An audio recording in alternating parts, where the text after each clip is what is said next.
Awakening of Kundalini energy. Sometime during the month of November in the year 2007, I was initiated into Siddha Mahayoga, a yoga system practiced by the order of Shaktipat. I had heard through a friend, Dr. V.V.S.S. Chandra Shekharam, that my future Guru, Sri Swami Sahajananda Tirtha, who belongs to this order, was going to visit Hyderabad in India. My friend had invited me to come to his house to receive His Holiness, and I had promptly agreed to do so. I met my future Guru sometime around 8 o'clock or 9 o'clock in the night at the residence of my friend.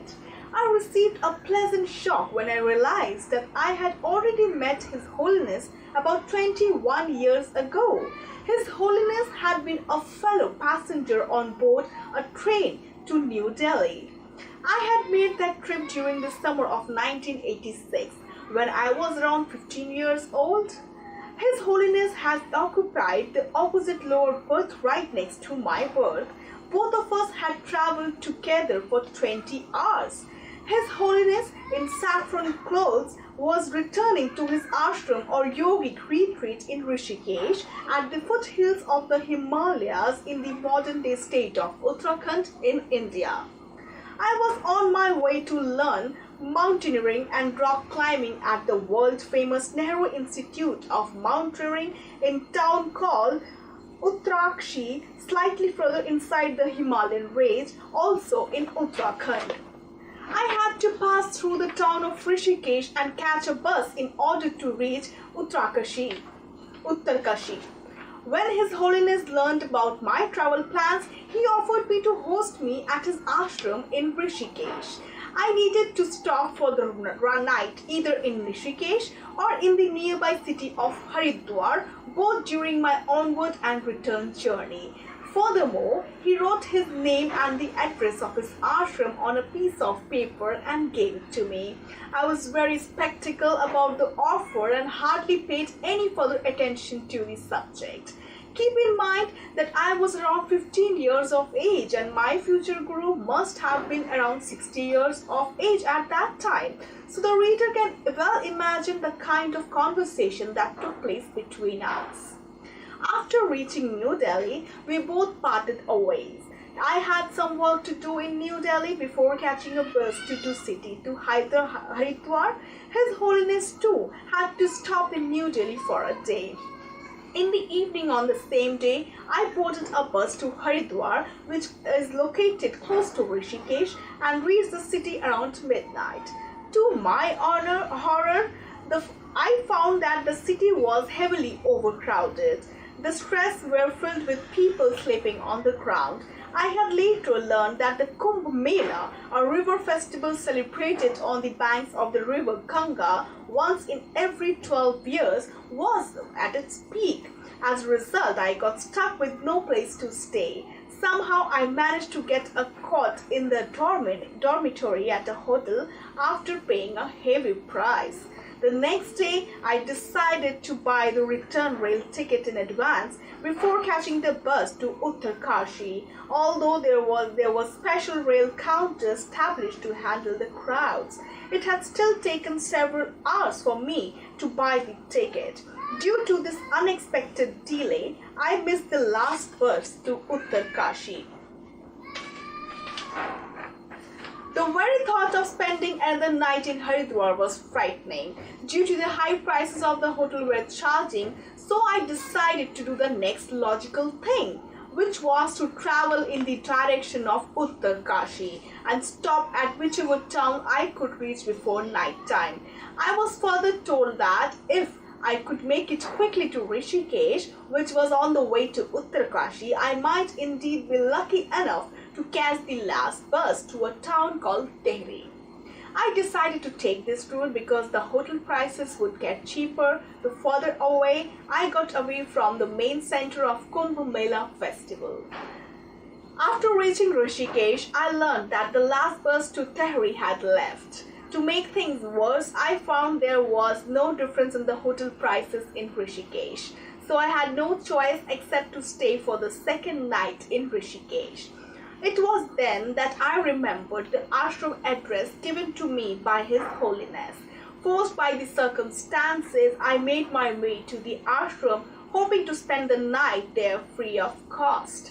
The ashram was called Yoga Shri Peeth and was located very close to the banks of the river Ganga.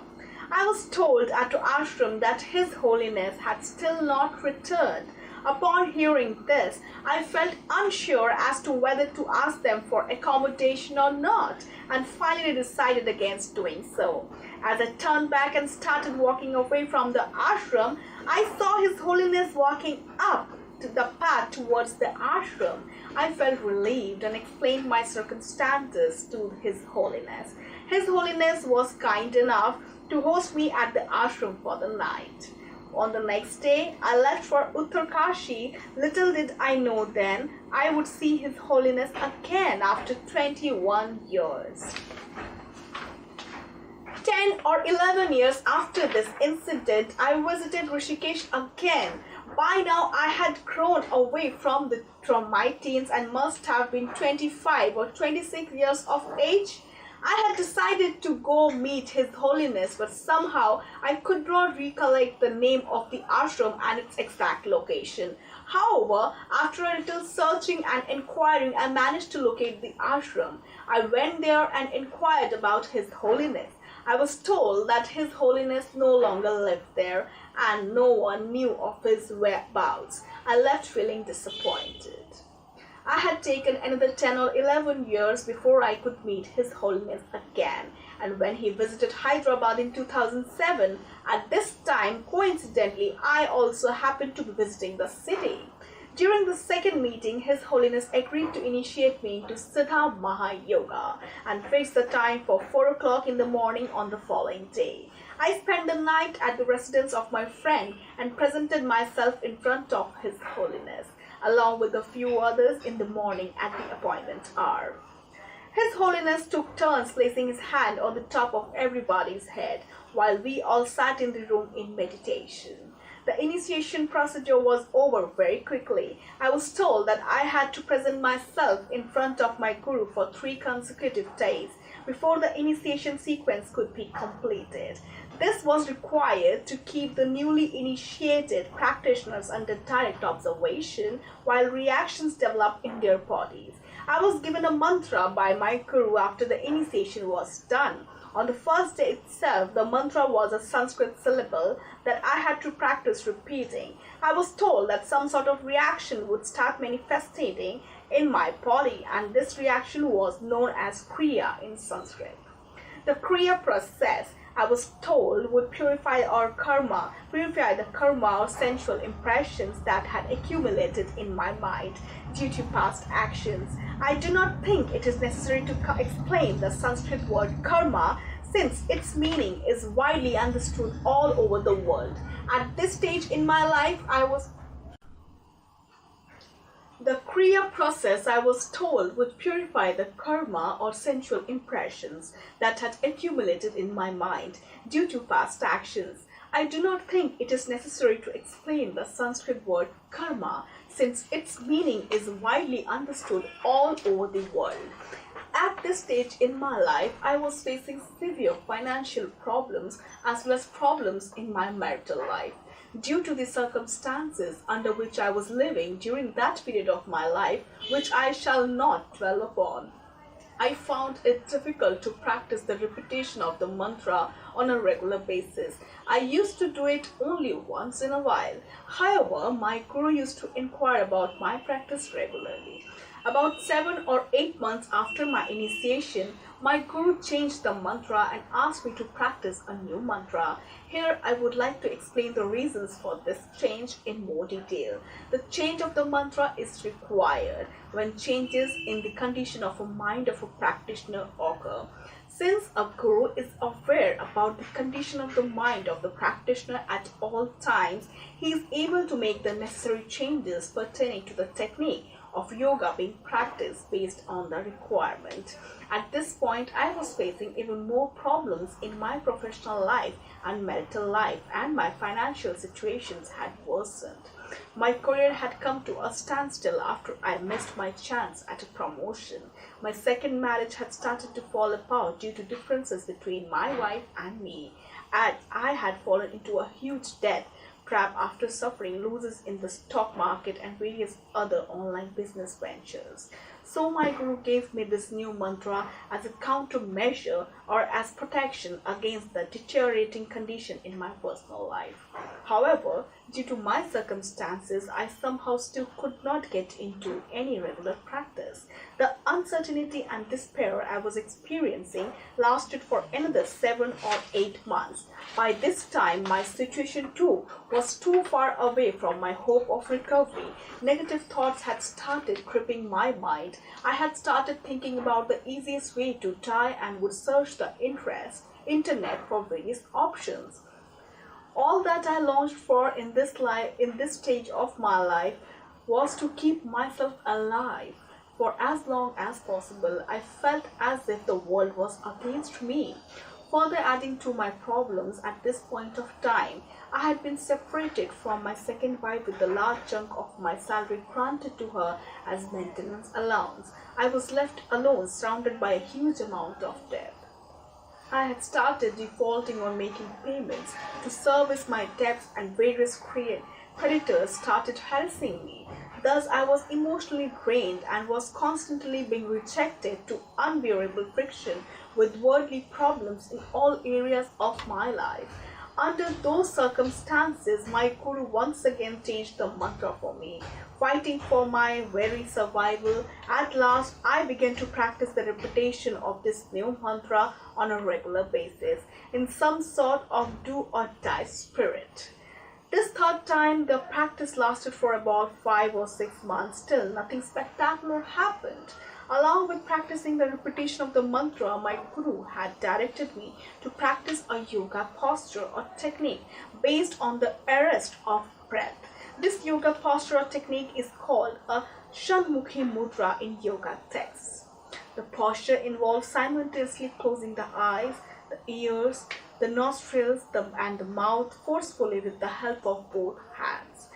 All 10 fingers of the hands are utilized to close all the facial aperture. The breath is then arrested internally after the lungs have been filled through the nose and is held as long as possible. I used to see a bright and powerful white light like the sun in my mind in the space near the region of my forehead. After a few seconds, I used to realize the breath slowly through my mouth. However, I used to continue to remain in the posture with my eyes closed in order to repeat the breathing cycle once again. During this interval, I used to see the bright light changing its colors into blue, red, yellow, etc. I do not remember the exact sequence of colors now. I was told by my guru that the appearance of this light does not come very easily for people who practice this yoga technique. Appearance of the light in the mind signified good progress being made in the practice of yoga. During the months that I practiced this yoga posture, I found that I would always feel dehydrated during the day. I was told that it was the light that was causing me to dehydrated and was advised by one of the yoga instructors to consume cow. During the months that I practiced this yoga posture, I found that I would always feel dehydrated during the day. I was told that it was the light that was causing me to be dehydrated and was advised by one of the yoga instructors to consume cow ghee along with my meals. After I had started consuming cow ghee, I could overcome the problem of dehydration. The benefits accrued out of this yoga technique far outweigh these side effects. Hence, one should not entertain any kind of doubt or apprehension while practicing this yoga posture. However, I would like to advise all readers who are not familiar with the practice of this yoga posture to not attempt the technique without guidance from a qualified yoga instructor. One day, my guru decided to visit the Yoga Shri Peeth Ashram at Rishikesh. His Holiness contacted me and directed me to meet him there if possible. At this stage in my life, I was living in Srinagar in the state of Jammu and Kashmir. I decided to drive down to Rishikesh from Srinagar. Here, I would like to inform the readers that both Srinagar and Rishikesh are located in the foothills of the Himalayas, although separated by the distance of about 500 or 600 kilometers. This narrow belt along the foothills of the Himalayan range is home to a series of energy centers for the energy worshippers in India. I visited a few famous Shakti Peethas, or energy centers as per the cult of Shaktas, or energy worshippers in India. After paying obeisance to all the energy centers en route to Rishikesh, I finally reached the town and met my guru, who had already reached much earlier and was waiting for me. After we had stayed at the ashram for a few days, my guru decided to visit Gangotri, which was slightly deeper inside the Himalayan range, and told me that I was to accompany him. The famous river Ganga in India originates from the Gangotri glacier in the Himalayas. The small town of Gangotri is about 16 kilometers away from the point of the origin of the river, called Gomukh, or face of the cow, as it literally means in Sanskrit. I was familiar with this terrain since I had received my basic lessons in mountaineering as a 16-year-old lad on the Gangotri glacier 1 year after I had met my future guru. Readers might remember my first meeting with my guru, as I have narrated in the beginning of this chapter. I was on my way to a town called Uttar Kashi. This town is located halfway between the Rishikesh and Gangotri. So I drive down along with my guru from Rishikesh, passing through the town of Uttar Kashi, and finally reach the town of Gangotri. During this journey, I got plenty of time to discuss several aspects of the Siddha Mahayoga system in great detail with my guru. I will not go into the details of this conversation and shall restrict myself to an important part of our conversation, which was to prove instrumental during the next few weeks of my life. Readers will understand the reason for my description of this trip to Gangotri with my guru after reading about what happened in the subsequent paragraphs. Our discussion was focused on the merits of performing mental worship rather than physical worship. If the mind is indeed superior to the body, as is popularly accepted by both science and religion across the globe, then why not perform mental worship instead of doing physical worship? That is to say, why not offer flowers to God mentally in the mind of by visualizing the entire sequence of action rather than physically performing the act? Since the mind is superior to the body, the action performed mentally must be superior to the physical action. This is the question I posted to my guru. My guru promptly replied by saying that mental worship is not only superior to physical worship, but is also several times more powerful.